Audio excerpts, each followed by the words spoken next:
Welcome to Not Milk Never Milk. Subscribe if you're lactose intolerant. In this video, I will explain how to remove an Audi A5 rear bumper.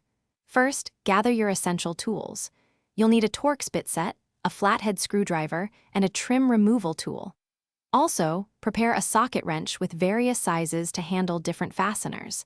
Having these items ready will make the process much smoother and more efficient. Ensure you have a clear, safe workspace for the removed components. Next, let's prepare the vehicle for bumper removal.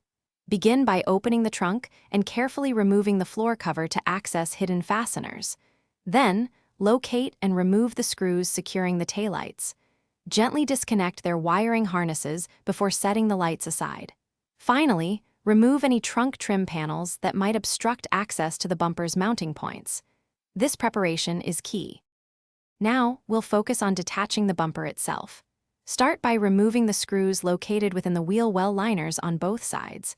Next, look underneath the vehicle and unfasten any bolts securing the bumper to the chassis.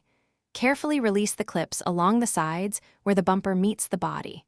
Remember to disconnect any sensor wiring before the bumper is fully free. Take your time with each step. For the final step, gently pull the bumper away from the car. It's highly recommended to have a helper assist you to prevent damage during this stage. Once removed, take a moment to inspect all clips and mounting points for any wear or damage.